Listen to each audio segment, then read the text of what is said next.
तो चलिए सीधे इस मामले की गहराई में उतरते हैं। ये कहानी शुरू होती है न्यूयॉर्क शहर के एक 7 मंजिला घर से, एक ऐसी जगह जो अजीब और परेशान करने वाली चीजों से भरी थी और दुनिया के सबसे पावरफुल लोगों के काले राज छिपाती थी। जरा सोचिए, आप किसी घर में घुस रहे हैं और आपका स्वागत किसी कलाकृति से नहीं बल्कि दर्जनों घूरती हुई नकली आंखों से हो रहा है, जो आपकी हर हरकत पर नजर रखे हुए हैं। और अंदर मेन हॉल में छत से एक दुल्हन की आदमकद मूर्ति लटकी है, वो भी एक रस्सी के सहारे। एक ऐसा माहौल जो मासूमियत और खतरे का एक बहुत ही अजीब सा एहसास देता है। तो साफ है, ये कोई मामूली घर नहीं था। ये पावर दिखाने का एक स्टेज था जहां दुनिया के सबसे असरदार लोग आते जाते थे, एक दूसरे के राज शेयर करते थे और बड़ी बड़ी डील्स करते थे। और इस पूरी दुनिया का सेंटर पॉइंट था जेफरी एप्स्टीन, एक ऐसा शख्स जो दिन में एक अमीर फाइनेंसर था और रात में एक शिकारी।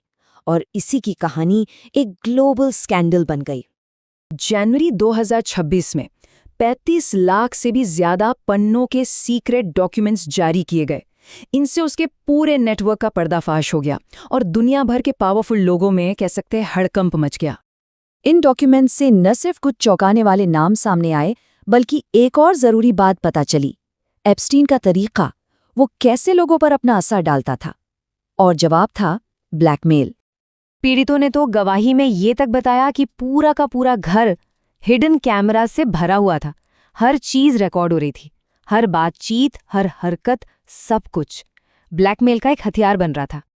तो थ्योरी ये है कि एप्स्टीन का असली बिजनेस यही था, पावरफुल लोगों के राज इकट्ठा करो और फिर उन्हें ब्लैकमेल करके अपने हिसाब से चलाओ। लेकिन अब जो बात सबसे ज्यादा दिलचस्प है वो ये है कि इन फाइल्स का कनेक्शन सीधे भारत की कुछ बड़ी हस्तियों से जुड़ता है। एक ऐसा चैप्टर खुलता है जिसके बारे में शायद ही किसी ने सोचा होगा। इसमें सबसे डिटेल्ड कनेक्शन सामने आता है इंडस्ट्रियलिस्ट अनिल अंबानी का। ऐसा लगता है कि वो अपनी पहुंच बढ़ाने के लिए एप्स्टीन का इस्तेमाल कर रहे थे। ये पावरफुल लोगों के बीच के रिश्तों की एक बहुत ही परेशान करने वाली तस्वीर है। मैसेजेस से पता चलता है कि अंबानी एप्स्टीन से व्हाइट हाउस के साथ डील करने में मदद मांग रहे थे और उन्होंने ये भी कहा कि वो ये लीडरशिप की तरफ से कर रहे हैं।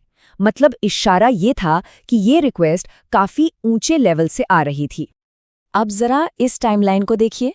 मीटिंग होती है ठीक उसी दिन जिस दिन भारत के इलेक्शन के रिजल्ट्स आते हैं, और बाद में एप्स्टीन इसे मोदी मीटिंग का नाम देता है। इससे यह अंदाजा लगाया जा रहा है कि भारतीय राजनीति में भी उसका दखल हो सकता था। इसके बाद एक और नाम सामने आता है हरदीप सिंह पुरी का, जो मोदी सरकार में अभी मंत्री हैं, और इस नाम के साथ ये स्कैंडल भारत सरकार के और भी करीब पहुंच जाता है। हाँ, पुरी साहब ने मीटिंग्स की बात मानी है, लेकिन उनका कहना है कि ये सब तब हुआ था जब वो सरकार का हिस्सा नहीं थे। पर सवाल तो उठता है कि एक सीनियर डिप्लोमैट एक जाने-माने क्रिमिनल से मिल क्यों रहा था? आखिर उनका एजेंडा क्या था? अब बात प्रधानमंत्री नरेंद्र मोदी की। तो कोई डायरेक्ट कॉन्टैक्ट तो सामने नहीं आया है, लेकिन एप्स्टीन ने अपनी बातचीत में उनका नाम इस्तेमाल किया, शायद अपनी पहुंच और अपना असर दिखाने के लिए।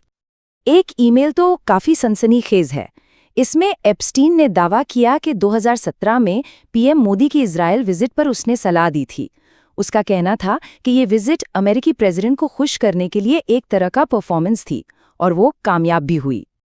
तो सबसे जरूरी बात यही है, एक तरफ एप्स्टीन के बड़े बड़े दावे हैं और दूसरी तरफ भारत सरकार का मजबूत खंडन।